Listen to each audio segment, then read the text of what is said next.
का मुद्दा है कि सीमांचल जो पूरे बिहार का सबसे शांत और सौहार्दपूर्ण क्षेत्र है, आजादी के 71 साल गुजर जाने के बाद भी सरकार के सौतेलेपन से बाहर नहीं निकल कर आ पाया है। और मैं बड़ा दुखी हूं इस मामले से कि शायद अंग्रेज जालिमों का शासनकाल होता, हमारे बूढ़े लोग बोलते हैं कि अंग्रेज जालिमों का भी शासनकाल होता तो यहाँ की घनी नदियों पर न जाने कितने पुल, बस्तियों में कितने स्कूल, कितने हॉस्पिटल बन जाते। लेकिन सबसे घनी नदियां हमारे यहाँ है। 12 किलोमीटर की दूरी 72 किलोमीटर पर तय करनी पड़ रही है। मानंदा, डोक में, मेची में 50-50 किलोमीटर पर पुल नहीं है। और यही सरकार सीमांचल के उन गरीब नौजवानों को जो दिल्ली पंजाब से कमा कर लाते हैं, उनके टैक्स के पैसे से नीतीश जी नालंदा को संवार रहे हैं। गंगा पर बड़े बड़े पुल बना रहे हैं। दीघा से लेकर के गाय घाट तक सोन नदी और गंगा में 3 बड़े बड़े पुल हैं। चौथा पुल का निर्माण करने जा रहे हैं। भागलपुर में पुल का निर्माण करने ले जा रहे हैं गंगा पर।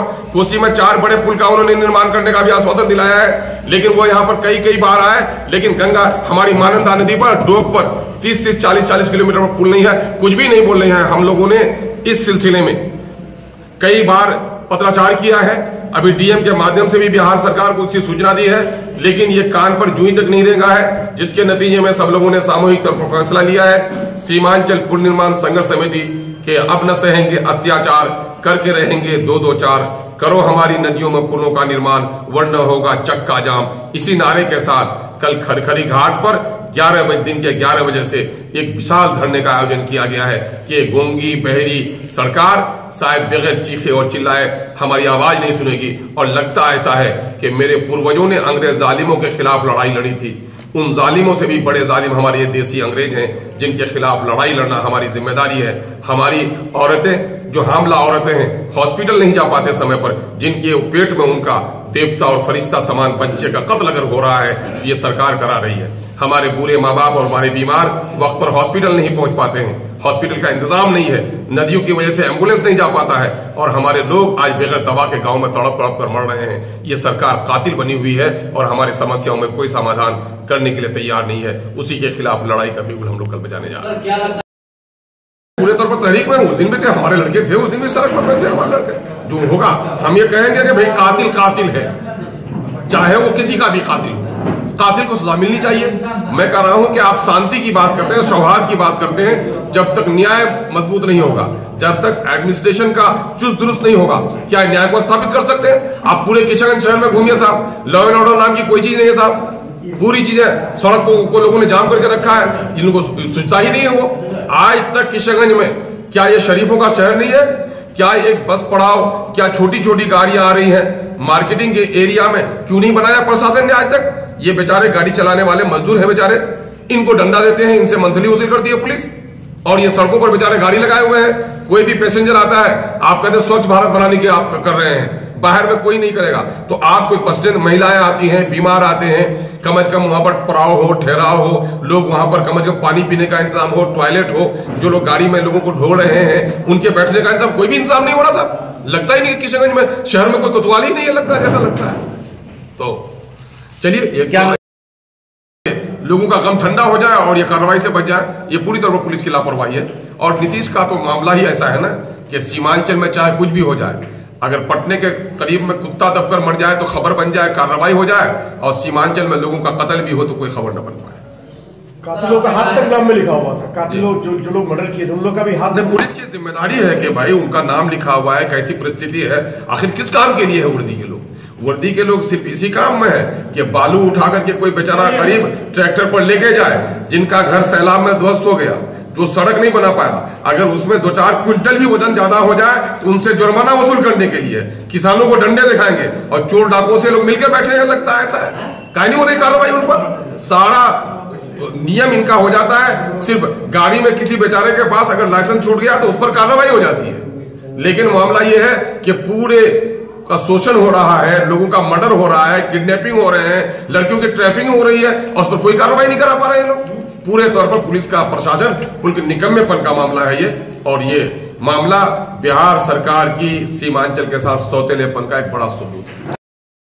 मसाइल को सड़क से लेकर सदन तक पहुंचाना है। सदन में था, आवाज वहां पहुंचा रहा था, आज सड़क पर हूं तो सड़क पर आवाज लगा रहा हूं। जब तक बच्चा रोता नहीं, माँ दूध नहीं पिलाती है। हमारी शराफत ने हमें बहुत कमजोर कर दिया है। सीमांचल की गुर्बत, पसमानदगी, अनपढ़ और बेरोजगारी की बड़ी समस्या ये है कि हम चुप रहे तो इन जालिमों ने हमें हिस्सा नहीं दिया।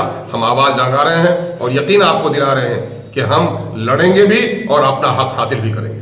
बहुत अच्छी अंदाज से सड़क पर और ऑफिसों के सामने में प्रदर्शन करने पर बात। चुनांचे इसके लिए पुल निर्माण संघर्ष सीमांचल पुल निर्माण संघर्ष है कि कल 23 तारीख को दिन के 11 बजे खारूद खरखड़ी के दरमियान जो खरखड़ी चौक है उस पर एक विशाल धरना का आयोजन किया गया है, जहां आप देखेंगे कि डोब और महानंदा नदी ने दोनों तरफ से ऐसी घेरा है कि वो आबादी अब वहां से बर्बादी के कगार पर है।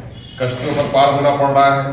यही वो सरकार है जो गंगा, यमुना, ब्रह्मपुत्रा पर पुल बनाती, लेकिन हमारी इन नदियों पर 50-50 किलोमीटर पर, 40 किलोमीटर पर, छोटी छोटी नदियों पर भी 20 किलोमीटर के अंदर में कोई पुल नहीं बन सका है, जिसकी वजह से सीमांचल पूरी तरीके से पिछड़ा होकर रह गया है। सबका विकास, लेकिन मोदी जी बताएं कि क्या वो सबका साथ सबके विकास में सीमांचल का हिस्सा नहीं बनता है?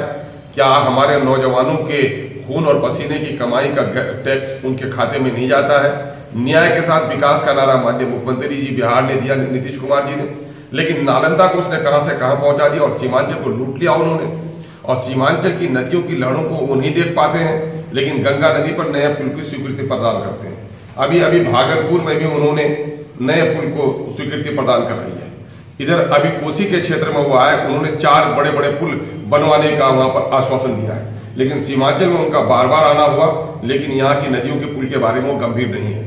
इन्हीं मुद्दों को लेकर हम लोगों ने कहा है कि आजादी के 70-71 साल गुजर गए, 72वें साल में हम चल रहे हैं, लेकिन हमारे साथ अब न सहेंगे अत्याचार, करके रहेंगे 2-2-4।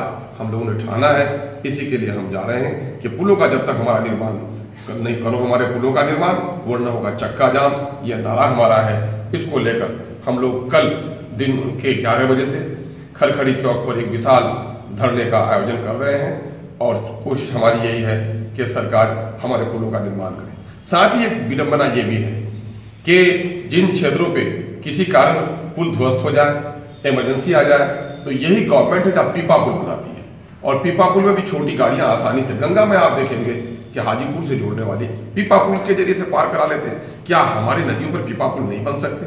यह अंग्रेजों के जमाने की रीत थी कि तुम जमीन का भी लगान दो, तुम तरह तरह का टैक्स भी दो, नील की खेती भी उनके लिए करो, और नदियों पर पार हो तो तुम जुर्माना भी दो। आज इस स्वतंत्र भारत में भी हम हर तरह का टैक्स देते हैं। अभी सारी चीजों में हम जीएसटी दे रहे हैं, सारी चीजों में हम टैक्स दे रहे हैं, उसके बावजूद भी नदियों पे पार होना है तो कश्तियों पे तुमको जुर्माना अदा करना है। ये गोया सरकार का फरमान है। इसके खिलाफ हमारी लड़ाई है कि आप पुलों का निर्माण करें। हमारी घनी नदियां जितनी भी